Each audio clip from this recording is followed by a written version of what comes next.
Topic चल रहा है मध्यकालीन भारत, है ना। तो देखो मध्यकालीन भारत की शुरुआत हुई थी 712 से, कब तक चलता है 1857 तक चलता है, ये अपन ने पढ़ा था। और सबसे पहले अपन ने पढ़ा था मध्यकालीन भारत की शुरुआत होती भारत पर अरबों के आक्रमण से। अरबों का आक्रमण पढ़ा गया था, उसके बाद वैष्णवी साम्राज्य पढ़ा गया था, गौड़ साम्राज्य पढ़ा गया था। गौड़ साम्राज्य का जो अंतिम शासक था इसका नाम था मोहम्मद घोरी, उसकी मृत्यु हुई थी 1206 में। और मोहम्मद घोरी की मृत्यु के साथ ही हमने देखा था कि क्या शुरू हुआ था दिल्ली सल्तनत, है ना। बस ये चीजें हैं, दिल्ली सल्तनत स्टार्ट हुआ था। और दिल्ली सल्तनत अपन ने स्टार्ट करा था कि ये हुआ था 1206 से लेकर स्टार्ट हुआ था और ये चलता 1526 तक, है ना। तो दिल्ली सल्तनत की शुरुआत कब हुई थी? 1206 से हुई थी मोहम्मद घोरी की मृत्यु के पश्चात। और दिल्ली सल्तनत में मैंने बताया था कुल 5 वंश ने शासन करा है। सबसे पहला गुलाम वंश आया था 1206 से 1290, खिलजी वंश 1290 से 1320, तुगलक वंश 1320 से 1414 तक आया था। उसके बाद सैयद वंश आया था 1414 से 1451 तक, फिर लोधी वंश आया था 1451 से 1526 तक, ठीक है। कुल 5 वंश का शासन रहा है इसमें, ओके क्लियर। 5 वंशों में सबसे लंबा कार्यकाल रहा था तुगलक वंश का 94 साल तक, सबसे कम कार्यकाल रहा था खिलजी वंश का 30 साल तक, दूसरा सबसे कार्यकाल लंबा पूछ ले गुलाम वंश का, दूसरा सबसे कम कार्यकाल पूछ ले सैयद वंश का, ये बढ़ाया, है ना। इसके बाद बढ़ाया था फिर दिल्ली सल्तनत का पहला शासक कौन था जिसका सबसे लंबा कार्यकाल रहा था, तो कल बढ़ाया था कि बहलोल लोधी। बहलोल लोधी का 38 साल का शासनकाल रहा था। बहलोल लोधी के बाद पूछे तो फिरोज शाह तुगलक, ये चीजें हैं, ठीक है। इससे संबंधित और भी जो क्वेश्चन बताए थे, ठीक है। तो ये सब किसमें आते हैं? तो ये सब जो पढ़ा था अपने दिल्ली सल्तनत। और दिल्ली सल्तनत समाप्त कब होता है? तो दिल्ली सल्तनत समाप्त हुआ था 1526 में। और 1526 में क्या होता है? तो 1526 में जो लोधी वंश का अंतिम शासक रहता है इब्राहिम लोधी। इब्राहिम लोधी और मुगल वंश का जो संस्थापक रहता है बाबर।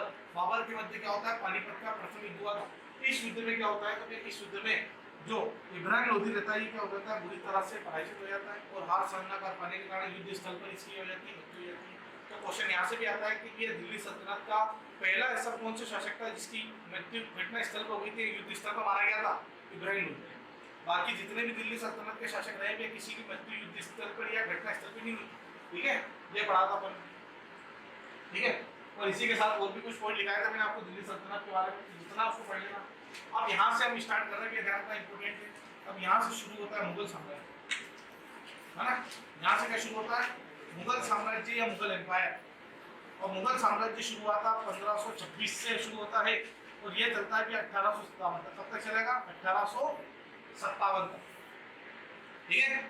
बस ये ध्यान रखो, हो गया क्लियर। तो मुगल साम्राज्य कब शुरू होता है? मुगल साम्राज्य शुरू होता है 1526 से, तो कब तक चलता है? 1857 तक चलता है, ठीक है। चलो अब मुगल साम्राज्य की बात कर लेते हैं। तो मुगल साम्राज्य में सबसे पहला नाम आता है बाबर का। किसका नाम आता है? बाबर का, ठीक है। ये ध्यान। तो एक काम करो, पहले तो जो जो इंपोर्टेंट शासक हैं यहाँ तक पहले वहां तक के नाम लिखा देता हूँ, तो इस बार नाम आ जाएंगे आपको समझ में क्या था, उसके बाद एक एक को पढ़ाऊंगा। तो पहले सुनो, मुगल साम्राज्य में पहला नाम आता है बाबर। ये रहा था 1526 में भारत आया था, 1530 तक आया, ठीक है क्लियर। तो मुगल साम्राज्य में हाँ लिख लो, चलो है ना, लिख लो, औरंगजेब तक लिखा देता हूँ, ठीक है। तो औरंगजेब तक कौन कौन शासक रहे उनके बारे में लिख लो, ठीक है। तो देखो सबसे पहला शासक आया था बाबर, 1526 में आया था, 1530 तक रहा था, 4 साल तक का शासन रहा। बाबर की मृत्यु होती है। बाबर की मृत्यु के बाद इसका पुत्र आता है हुमायूं। कौन गद्दी पर बैठता है? हुमायूं। हुमायूं का शासनकाल ध्यान से सुनना, ये जो लिख रहा हूँ 1530 से रहता है 1540 तक। फिर लिखा हुआ इधर 1555 से लेकर 1556 तक। अब ऐसा लिखने का भी कोई रीजन है ना, तो ध्यान रखना। देखो हुमायूं ने 1530 से 1540 तक तो शासन करा, लेकिन जो 1540 से 55 के बीच गायब भी क्लियर। तो कुल मिला के ध्यान रखना 30 से 56 तक शासन नहीं करा इसने, 30 से 40 तक करा, 40 से फिर 40 से ध्यान रखना 40 में चला गया था, उसके बाद 55 से करता है 56 तक। अब बीच में क्या घटना हुई थी कि सुन लेना, बीच में जो शासन करता है उसका नाम था सूरवंश। कौन सा शासन था? सूरवंश लिखना, ये मुगल नहीं है, ये ध्यान रखना, है ना। लेकिन इसके बीच में शासन करके आता, क्यों करके आता वो भी समझाऊंगा। तो नीचे लिख लो सूरवंश। इसका शासन रहा था 1540 से 1555। सूरवंश, सूरी, हाँ सूरी में हाँ लिख लो, एक ही बात है सूरीवंश, ठीक है। तो इसका शासक आगा पे शेरशाह सूरी, ठीक है। हाँ एक ही बात है, सूरवंश बोलो सूरीवंश बोलो, एक ही बात है ना। चलो ठीक है। अरे जैसे भी एक चीज बताई थी सुन लो। अब ऐसा क्यों लिखा? इसके पीछे लिखने का कारण ये था कि इससे पहले मैंने बताया था कि इससे पहले अपन ने तुगलक वंश पढ़ा था। तुगलक वंश में मैंने बताया था, तुगलक वंश में सबसे पहले गाजी मलिक आया था। गाजी मलिक के बाद मोहम्मद बिन तुगलक आया था। मोहम्मद बिन तुगलक के बाद फिरोज शाह तुगलक आया था। फिरोज शाह तुगलक के बाद अंतिम जो शासक था उसका नाम था नासिरुद्दीन, है ना। उसके बाद अंतिम शासक लिखाया था कि नासिरुद्दीन महमूद शाह तुगलक। क्या नाम पढ़ाया था? नासिरुद्दीन महमूद शाह तुगलक, ये पढ़ाया था, अंतिम शासक था। और इसमें ये मैंने ऐसा लिखा था आपको, ये शासक बना था 1394 में, ये रहा था 1398 तक। फिर इसके बाद ऐसा लिखा था 1410 में रहा था, 1414 तक रहा था। तो वो भी तो इसके जैसे ही लग रहा है। तो हुआ क्या था, जो नासिरुद्दीन महमूद शाह तुगलक था, ये 1394 से 98 तक तो कंटिन्यू रहा। लेकिन 98 में इसके शासनकाल में मैंने बताया था किसने आक्रमण करा था, तो तैमूरलंग का आक्रमण हुआ था। और तैमूरलंग ने 1398 से लेकर 1410 तक शासन करा। सही है, हो गया। तो इसी तो यही हो रहा है। यहाँ पे क्या होता है कि यहाँ पर हुमायूं शासन करता है 1530 से 40 तक। फिर 1540 में भी एक शासक रहता है शेरशाह सूरी, वो इसके शासनकाल में आक्रमण करता है। क्यों करता है इसका सब कारण कहूंगा, आप ध्यान रखना। और कितने साल तक शासन रहता है सूरवंश का? 15 साल तक रहता है, 55 तक रहता है। 55 में इसकी समाप्ति हो जाती है। 55 के बाद हुमायूं वापस गद्दी पर बैठता है। तो मैंने आपको बताया था कि दिल्ली सल्तनत का ऐसा कौन सा शासक था जो 2 बार गद्दी पर बैठा था? दिल्ली सल्तनत का बोल रहा हूँ, नासिरुद्दीन महमूद शाह तुगलक दिल्ली वंश का, ये 2 बार गद्दी पर बैठा है। कब बैठा था? कि एक तो 1394 में, है ना, और एक 1410 में। तो वैसे हुमायूं फिर आ जाता है कि अब हुमायूं में आ गया था मुगल वंश का। तो मुगल वंश का ऐसा कौन सा शासक था जो 2 बार गद्दी पर बैठा था? हुमायूं, एक 1530 में और एक 1555, 2 बार शासक बना था।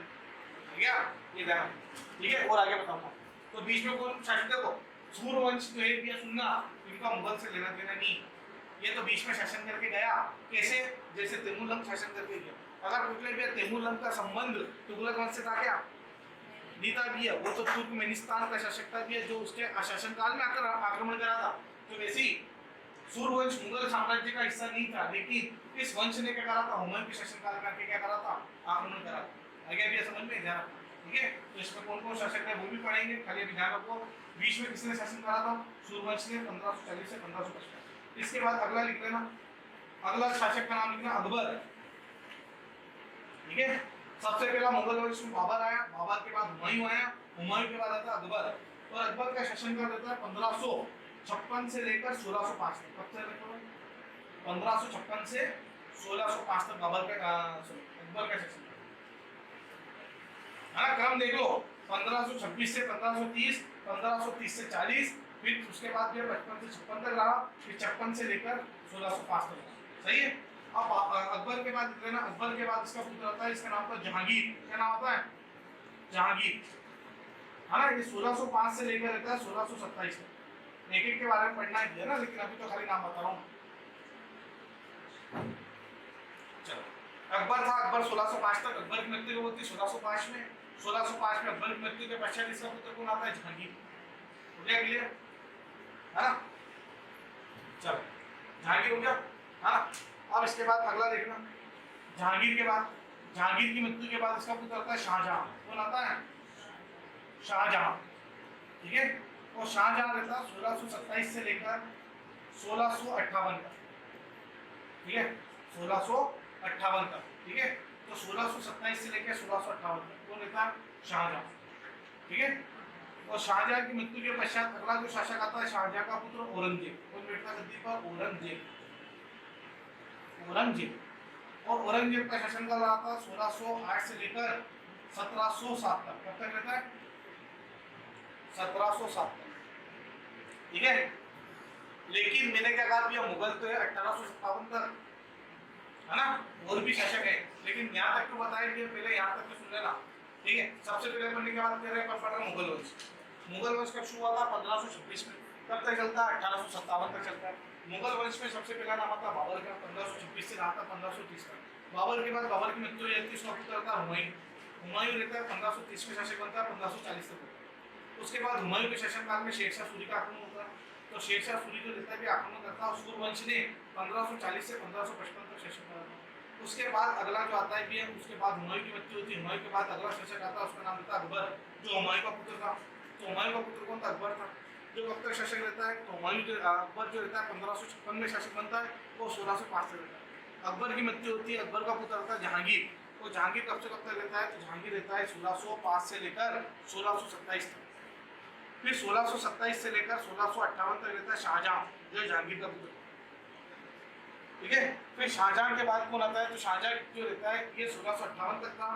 शाहजहां के बाद जो अगला शासक बनता है इसका पुत्र औरंगजेब, जो 1658 से लेकर कब तक रहता है, 1707 तक रहता है ना। ये ध्यान रखना, और ये ध्यान रखना कि यहीं तक सुन लेना, ठीक है, ठीक है, यहीं तक, ठीक है ना, यहीं तक मुगल साम्राज्य सुन लेना, मुगल साम्राज्य यहीं तक, मुगल साम्राज्य, ठीक है, सबसे शक्तिशाली, ठीक है, ये ध्यान, हो गया क्लियर। तो मुगल साम्राज्य क्वेश्चन आता है कि मुगल साम्राज्य जो था ये सबसे शक्तिशाली कहां तक था, तो ध्यान रखना बाबर से लेकर औरंगजेब तक ये मुगल साम्राज्य सबसे पावरफुल रहा है। अब जैसी औरंगजेब की मृत्यु होती है, कब होती है औरंगजेब की मृत्यु, 1707 में, तो जैसी औरंगजेब की मृत्यु होती है 1707 में, वैसी मुगल धीरे धीरे कमजोर हो जाते हैं। कमजोर होने का मतलब ये होता है कि अलग अलग तरीके से क्या हो जाता है कि मुगलों पर क्या हो जाता है, आक्रमण शुरू हो जाता है, ठीक है, इधर मराठों के आक्रमण, अंग्रेजों के आक्रमण, ऐसे कर करके भी 1857 तक केवल कहां तक सीमित हो जाते हैं, लाल किले में, ठीक है। तो यहाँ तक सबसे पावरफुल रहा था, ठीक है। फिर इसके बाद जो है 1707 तक, तो आगे पढ़ूंगा मैं, अभी तक केवल वहां तक का ध्यान रखना, 1707 तक 1857 तक, है ना। यहाँ तक जो शासन करा है उनको कहते हैं, ठीक है, उत्तरकालीन मुगल शासन, उत्तरकालीन मुगल शासन, है ना, ठीक है।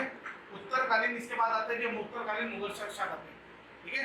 बहादुर शाह प्रथम आता है, जहांगीर शाह आता है ना, जहांगीर शाह आता है, ठीक है। इसके बाद अलग अलग शासक, फारूक शेर आता है ना, और इसके अलावा आगे नाम आएंगे, ठीक है, मोहम्मद शाह आता है, ऐसे अलग अलग शासक आते हैं। तो ये तो बाद में पढ़ेंगे, उत्तरकालीन मुगल शासक।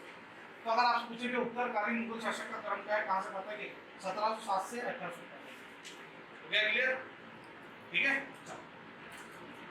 तो सबसे पहले मुगल की बात करेंगे, मुगल में सबसे पहले अपन ने नाम देखा, तो मुगल में सबसे पहले हमको पढ़ना है बाबर के बारे में। किसके बारे में पढ़ना है, बाबर, ठीक है। चलो, बाबर कब से कब तक रहा था, 1526 से लेकर 1530 तक रहा था ये भारत, है ना।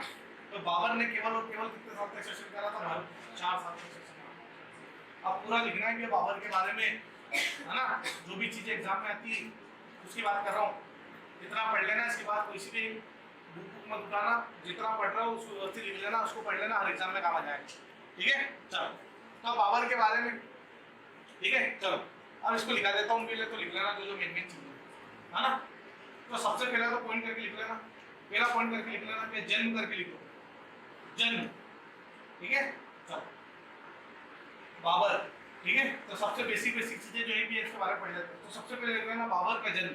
तो बाबर का जो जन्म भी कब हुआ था, तो जन्म लिख लेना 1483 में, 1483 में फरगना, फरगना जगह का नाम भी है। फरगना कहाँ था, अफगानिस्तान, वर्तमान में कहाँ है, ठीक है, अफगानिस्तान, ठीक है, अफगानिस्तान, ठीक है।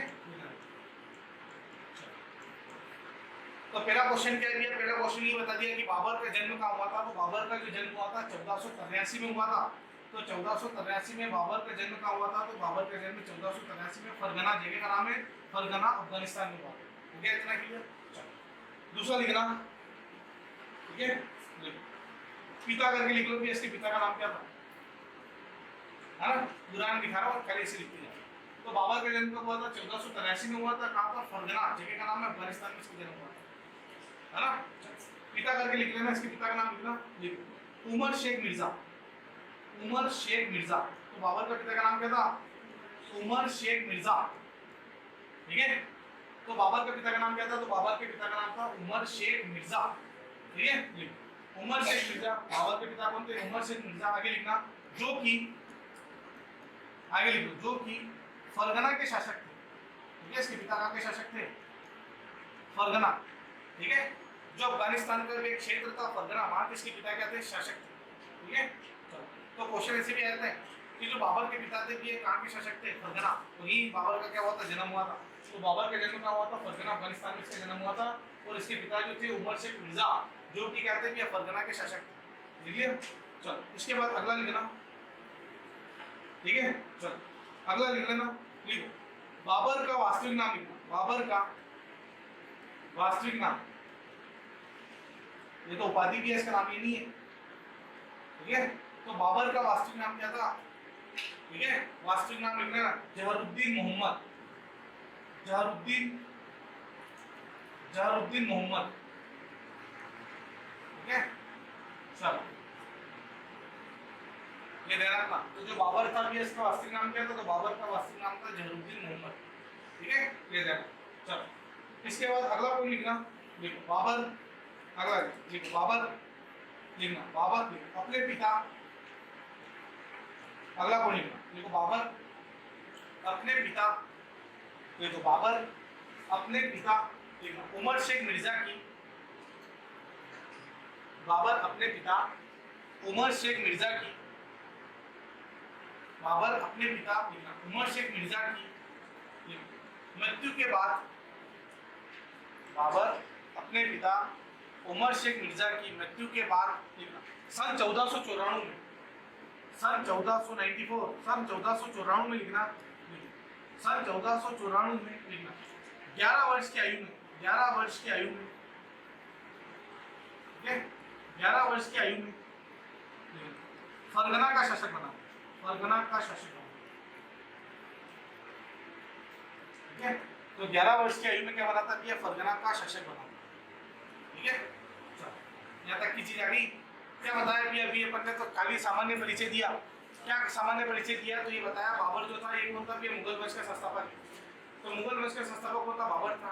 बाबर का जन्म कब हुआ था, तो बाबर का जन्म, ठीक है, बाबर का जन्म हुआ था 1483 में हुआ था, फरगना अफगानिस्तान में इसका जन्म हुआ था। इसके पिता का नाम क्या था, तो इसके पिता का नाम था उमर शेख मिर्जा, जो कि फरगना के क्या थे, के शासक थे।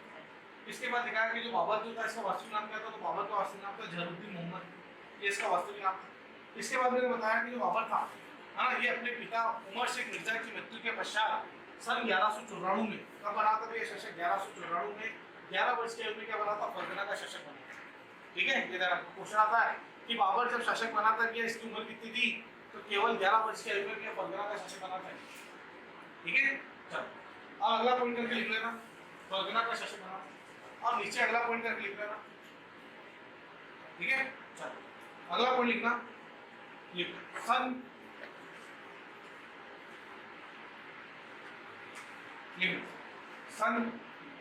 1504 में, सन 1504 में बाबर ने, लिखो सन 1504 में, सन 1504 में बाबर ने काबुल पर अधिकार कर लिया, काबुल पर अधिकार कर लिया, काबुल पर अधिकार कर लिया, पहले कहाँ का शासक था, फरगना का, फरगना से कहाँ पर अधिकार कर लिया इसने, काबुल पर अधिकार कर लिया। काबुल भी वर्तमान में अफगानिस्तान की राजधानी काबुल, ठीक है। तो क्वेश्चन आता है कि मतलब ये ऐसे देखो, ये मान लो अफगानिस्तान है, यहाँ पर फरगना क्षेत्र था, यहाँ ये शासक था, इसके पिता उमर शेख मिर्जा यहाँ के शासक थे। उसके बाद क्या हुआ, तो उसके बाद मान लो कि काबुल क्षेत्र था, ठीक है। तो 1504 तक ये मान के चलो भैया, 1504 तक इसका कहाँ तक अधिकार हो गया, तो 1504 तक भी इसका काबुल तक अधिकार हो गया था, काबुल पर अधिकार हो गया। क्वेश्चन आता है कि बाबर ने भी काबुल पर अधिकार कब अधिकार करा था, 1504 हो गया क्लियर। अब इसके बाद अगला पॉइंट लिखना है ना, अगला लिखना, लिखो अगला लिखो, लिखो बाबर ने, अगला पॉइंट बाबर ने, बाबर ने अपने, बाबर ने अपने पूर्वजों द्वारा दी गई, पूर्वजों द्वारा दी गई, बाबर ने अपने पूर्वजों द्वारा दी गई मिर्जा की उपाधि को त्याग कर, कौन सी उपाधि मिली थी इनके पूर्वजों को, मिर्जा की उपाधि, है ना। इसके पिता का नाम क्या था, उमर शेख मिर्जा, हाँ ये ध्यान रखना। तो लिखना बाबर ने, लिखना अपने पूर्वजों द्वारा दी गई मिर्जा की उपाधि को त्याग कर, मिर्जा की उपाधि को त्याग कर, ठीक है, मिर्जा की उपाधि को त्याग कर, ठीक है। इन्वर्टेड कोमा में लिख लेना पातशाह की उपाधि धारण करी थी, ठीक है। तो पातशाह की उपाधि, क्वेश्चन आते हो इसकी उपाधियां 3-4 उपाधियां की अलग अलग, है ना, अलग अलग 3-4 उपाधियां, वहां से क्वेश्चन आता है। तो क्वेश्चन अलग अलग आता है। इसने देखो गाजी की उपाधि भी धारण करी थी, तो क्वेश्चन आता है कि भैया इसने गाजी की उपाधि कब धारण करी थी, तो इसने गाजी की जो उपाधि है वो कब धारण करी थी, तो गाजी की उपाधि कब धारण करी थी, क्वेश्चन आता है कलंदर की उपाधि इसी की है। देखो बाबर की कौन कौन सी उपाधि, तो बाबर की एक उपाधि जिसका नाम बताया कि एक तो पातशाह की उपाधि ये कब धारण करी थी, है ना।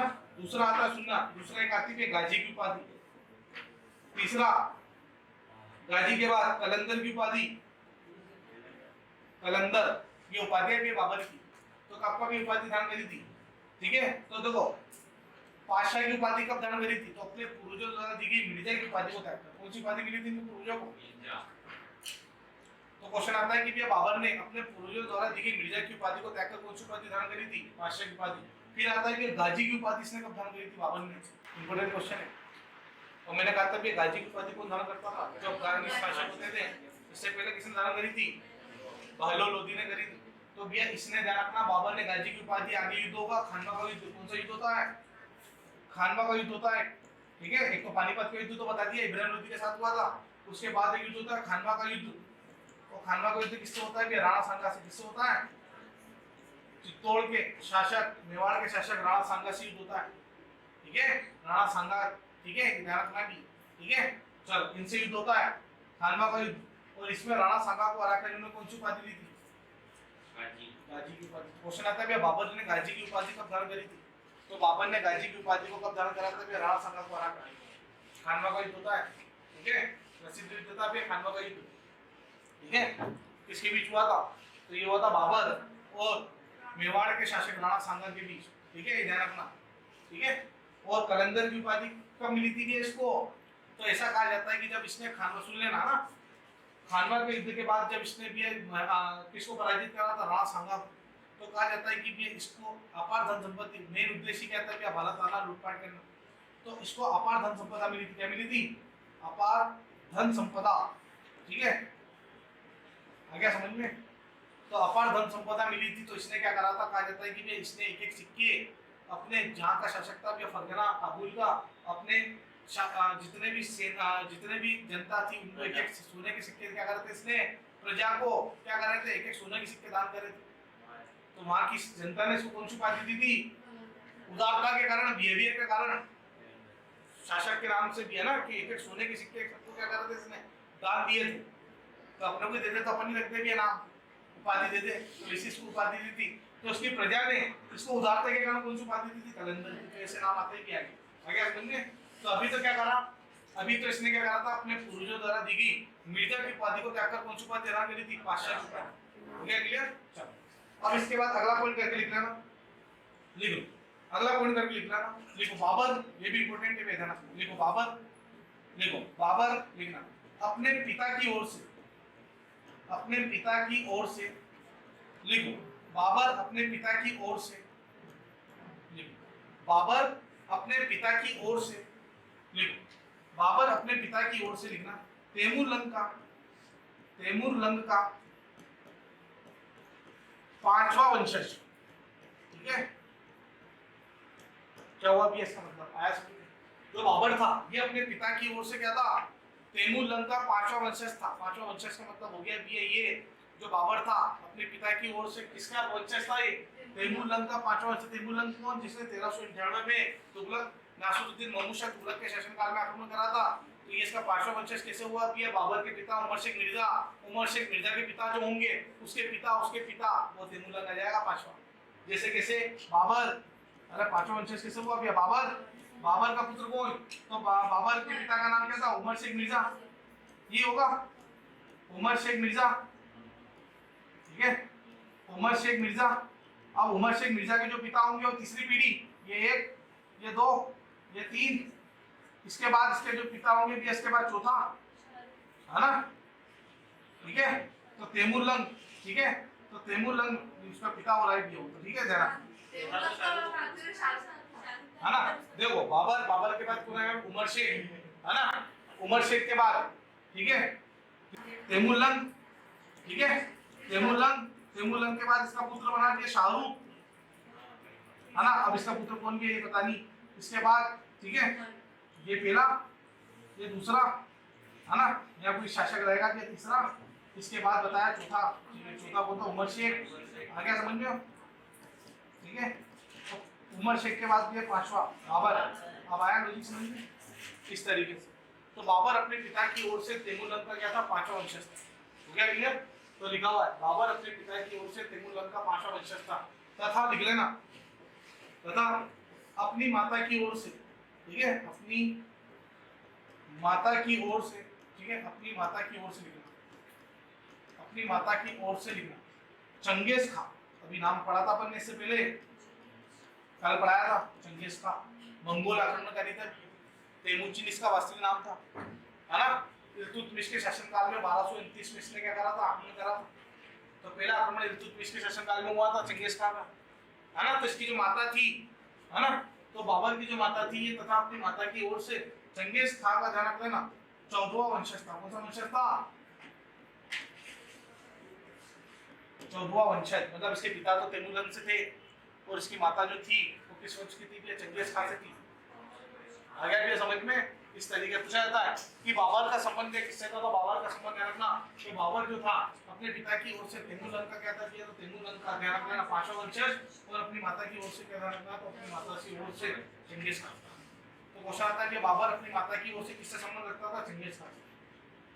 चंगेज खान की 14वीं पीढ़ी, चंगेज खान पहले आया था 1229 में, उसके बाद चंगेज खान के बाद, ठीक है ना, 14वीं पीढ़ी से था बनता। हो गया क्लियर? चलो इसके बाद अगला लिखना, ठीक है, अगला लिख लेना, अगला लिखना सन 1500 लिखना, सन 1519 में लिखो। अगला लिखना सन 1519 में बाबर ने, सन 1519 में लिखना बाबर ने, सन 1519 में बाबर ने लिखना भारत विजय अभियान की योजना बनी, भारत विजय अभियान की योजना बनी, भारत विजय अभियान की योजना। भारत विजय अभियान की योजना बनी। तो ध्यान रखना कि देखो बाबर भारत तो आया 1526 में, लेकिन भारत पर आक्रमण करने या भारत पर विजय अभियान की योजना इसने कब बनाई थी? 1519 में। मतलब 1519 में कहां से निकला? अफगानिस्तान से निकला है। कहां से? काबुल से। कहां का शासक था? पहले फरगना का था, फरगना से काबुल तक का इसका अधिकार हो गया। अब काबुल से आगे बढ़ रहा है कि अब ऐसे समझो, जैसे मान के चलो, है ना, जैसे मान लो भी अफगानिस्तान है, अफगानिस्तान की सीमा रखती पाकिस्तान से डायरेक्ट, सुनना है ना, और ये मान के चलो कि ये अपना भारत है। हो गया? कहां से निकल रहा? सुनना, अब ये निकल रहा है अफगानिस्तान, ये मान लो अफगानिस्तान है, समझना बात, ठीक है, ये अफगानिस्तान, अफगानिस्तान के बाद मान लो इधर से भी पाकिस्तान आ गया और इधर आ गया भारत। आप समझना थोड़ा सा बात। तो देखो मैंने क्या कहा, ये शासक था भैया फरगना का, ये रहा फरगना, मान लो फरगना के बाद ये कहां तक अधिकार हो जाता है इसका? काबुल पर। तो पहले तो शासक केवल कहां का था? पहले तो शासक फरगना का था ना। फरगना के बाद इसने कहा, फरगना के बाद इसने काबुल पर अधिकार कर लिया। अब हो क्या रहा है ये समझना, अब अफगानिस्तान से निकल रहा है, ठीक है, कब? 1519 में। तो 1519 में क्या हो रहा है? तो 1519 में कहां से निकल रहा है? तो 1519 में अफगानिस्तान से भी निकल रहा है। हो गया क्लियर? अब बात समझना, अब निकलेगा भी भारत से अब अफगानिस्तान। तो सुनना, अब यहाँ के जो भी प्रदेश होंगे पहले इनको जीतेगा। आ रहा है समझ में? अब आगे बढ़ रहा है इधर से, है ना, कहाँ आना है इसको? भारत आना है। तो भारत आना है तो भैया इसके बाद जो काबुल के पास जहां से निकलेगा, ठीक है, आगे बढ़ता निकलेगा, तो फिर जो भी राज्य, जो भी साम्राज्य होगा उनको सबको क्या करेगा? ये खत्म करेगा, पराजित करेगा, तभी आगे बढ़ेगा। ऐसा नहीं कि मैं डायरेक्ट उधर से उधर आ गया। जो भी बीच में शासक रहेंगे उन सबसे इसका युद्ध रहेगा भी, है ना, उन सबको पराजित करेगा। तो काबुल से निकला, काबुल से निकलने के बाद यहाँ कोई विद्रोही होंगे भी, यहाँ पर जिसका अधिकार होगा यहाँ के शासक को हराएगा। यहाँ से बढ़ाने के बाद आगे आएगा, यहाँ जो शासक रहेगा उसको हराएगा। फिर ऐसे होता हुआ पाकिस्तान आएगा, पाकिस्तान होता हुआ भी आएगा, इधर होता हुआ फिर इधर आएगा, इधर होते हुए भी भारत और पाकिस्तान के बीच में सीमा लग जाती है लाहौर। किसी लगती है? लाहौर। तो भैया लाहौर जो है किससे बॉर्डर शेयर करता है? पंजाब से करता है। लाहौर की सीमा किससे लगती है? पंजाब से लगती है। तो पंजाब आ गया, मतलब एक तरीके से भारत आ गया। और ऐसे होते हुए भी लाहौर होते हुए, लाहौर होते हुए कहाँ जाता है? तो लाहौर होते हुए बाबर कहाँ जाता है? कि लाहौर होते हुए बाबर कहाँ जाता है? तो ये मान लो कि पंजाब आ जाता है। और इसी पंजाब में, है ना, तो बाबर जो है कि आया कहाँ से था? भारत और पाकिस्तान से होता हुआ, कहाँ था? पंजाब में आता है। और इसी पंजाब में, ठीक है, इसी पंजाब में वर्तमान में हरियाणा में पानीपत है। क्या है? पानीपत का मैदान है। तो फिर क्या होता है यहाँ पर? पानीपत का प्रथम युद्ध आया। भी समझ में किस तरीके से आया? मतलब 1519 में तो इसने भारत पर आक्रमण करने की योजना बनी, मतलब 1519 में तो अफगानिस्तान से निकला और भारत कब आया, भारत तो आया भैया 1526 में आया। और इसी स्थान पर अब यहाँ का शासक कौन था भैया, यहाँ का शासक था इब्राहिम लोदी उस समय। और इब्राहिम लोदी से इसका क्या होता, युद्ध होता। तो इब्राहिम लोदी को हराकर के इसने क्षेत्र पर अधिकार करा। तो जो पानीपत का युद्ध हुआ था, प्रथम युद्ध, तो पानीपत का वर्तमान मैदान का हरियाणा आता है, हरियाणा। तो पानीपत का वर्तमान में मैदान का हरियाणा, इसी स्थान पर युद्ध हुआ। तो इसी नाम पड़ा था पानीपत में। आया लोधी समझ में, क्या समझाया। जो बाबर था है ना, इसने भारत विजय अभियान की योजना को बनाई थी 1519 में बनाई, मतलब 19 से निकला भी है ना, और आया तो भारत में 1526। इतना टाइम लग गया भी उसको आते आते 7 साल। फिर इस तरीके से 1526 में बाबर कहाँ रहता है, 1526 में बाबर भारत में। हो गया लॉजिक समझ में, चलो ठीक है, ये समझना। तो इसने क्या करा था, तो बाबर ने सुना, बाबर ने भारत विजय अभियान की योजना को बनाई थी 1519 में बनाई। हो गया क्लियर, ये ध्यान। चलो अब इसके बाद अगला लिखना, ठीक है। फिर निकला ना एक पहला अगला पॉइंट लिख लेना चाहिए। लिखो बाबर का, लिखो भारत, लिखो भारत अभियान पर पहला, भारत अभियान में पहला आक्रमण लिखना बाबर का, भारत अभियान, भारत विजय अभियान। तो बाबर का भारत विजय अभियान, भारत विजय अभियान, भारत विजय अभियान पर लिख लेना। तो बाबर का भारत विजय अभियान पर लिखना पहला आक्रमण, ठीक है, पहला आक्रमण लिखना सन 1519 में,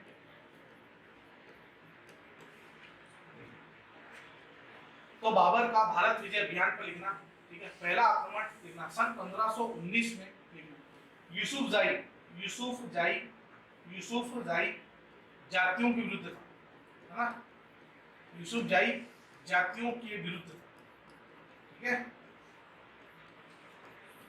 यूसुफ जाई, यूसुफ जाई जाति विरुद्ध था। अगर समझाया कि यहाँ से निकला है ना, काबुल से निकला, तो काबुल से निकलने के बाद आगे किसका क्षेत्र था भी है, तो आगे यूसुफ जाई जातियों का क्षेत्र था। आगे समझ में, वहां पर इस प्रकार की जाति के लोग रहते थे, यूसुफ जाई जातियों का यहाँ पर क्या था, क्षेत्र था। तो इसने क्या करा, यूसुफ जाई जाति पराजित, इनको क्या करा, इनको पराजित करेगा। तो पहला आक्रमण किसके विरुद्ध था, इसी का था। तो बाबर का भारत विजय अभियान पर पहला आक्रमण सन 1519 में यूसुफ जाई जाति के विरुद्ध था। आगे लिखना बाबर ने, देखो बाबर ने यूसुफ जाई जातियों को पराजित कर, यूसुफ जाई, यूसुफ जाई जातियों को पराजित कर, यूसुफ जाई जातियों को लिखना। बाबर ने यूसुफ जाई जातियों को पराजित कर, ठीक है। तो बाबर ने क्या करा था, तो बाबर ने लिखना यूसुफ जाई जातियों को पराजित कर, ठीक है, वो पराजित कर लिखना, पराजित कर। बाजोर क्षेत्र का नाम है, खाली नाम लिख देना, बाजोर तथा, बाजोर तथा भेरा पर, क्षेत्र का नाम है भेरा, क्षेत्र का नाम था बाजोर तथा भेरा पर अधिकार किया, खाली एक नाम लिख लो बस, अधिकार किया, ठीक है, भेरा पर अधिकार किया, क्षेत्र का नाम है, ठीक है। चलो तो क्वेश्चन आता है, ये क्वेश्चन ऐसा पूछा जाता है कि बाबर ने जब भारत विजय अभियान पर निकला था, तो बाबर का पहला आक्रमण किसके विरुद्ध हुआ? तो जब बाबर भारत विजय अभियान पर निकला था, तो इसका पहला आक्रमण किसके विरुद्ध हुआ था? यूसुफ जाई जातियों के विरुद्ध हुआ था। और यूसुफ जाई जातियों के विरुद्ध हुआ था, और उसने यूसुफ जाई जातियों को हराकर किस क्षेत्र पर अधिकार करा था?